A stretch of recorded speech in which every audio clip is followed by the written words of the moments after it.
బండి సంజయ్ ముందు ఒకటి చెప్పాలి. అసలు మీరు రేవంత్ రెడ్డిని ఎందుకు కాపాడుతున్నారు? మీరు ఎందుకు రేవంత్ రెడ్డి రక్షణ కవచంలాగా నిలబడుతున్నారు?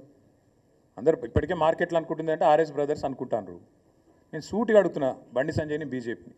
మీ ప్రధానమంత్రి హైదరాబాద్కు వస్తాడు, ఆర్ఆర్ ట్యాక్స్ వసూలు చేస్తుండ్రు అంటాడు.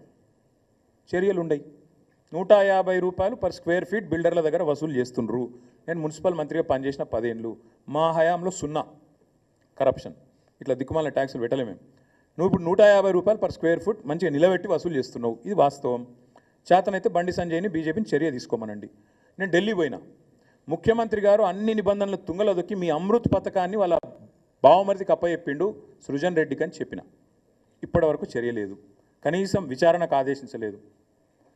పొంగులేటి శ్రీనివాసరెడ్డి ఇంటి మీద ఈడీ రైడ్ అవుతుంది, అది బ్రహ్మరహస్యం, ఎవరికి తెలియదు. ఈడీ చెప్పది, పొంగులేటి చెప్పడు.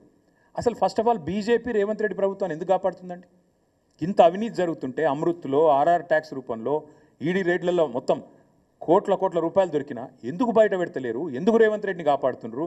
మీకేంది మొహమాటం? మీకున్న ఆబ్లిగేషన్ ఏంది? రేవంత్ రెడ్డి గారు ఏమైనా లోపాయికారు ఒప్పందం ఉందా? ఏమైనా అండర్స్టాండింగ్ ఉందా? చేరుతా అన్నాడా మీ పార్టీలో? ఏంటి చెప్పండి. అసలు ఆ మాటలు మాట్లాడకుండా ఏదో సొల్లు మాటలు తెల్లారలేస్తే ఆయన ఈయన తిట్టినట్టు, ఈయన ఆయన తిట్టినట్టు, రాహుల్ గాంధీ కులము, మోడీ కులము, ఇవి కాదు కదా ప్రజలకు కడుపు నింపేది. మేము అడుగుతున్నాం సూటిగా, నువ్వు చెప్పు, రేవంత్ రెడ్డిని ఆర్ఆర్ ట్యాక్స్ విషయంలో ఎందుకు ఉపేక్షిస్తుంది బీజేపీ? ఎందుకు నీ బావమరిదికి అమృత్ స్కీమ్ మొత్తం 1100 కోట్ల స్కామ్ చేసినా రేవంత్ రెడ్డిని మీరు కాపాడుతున్నారు?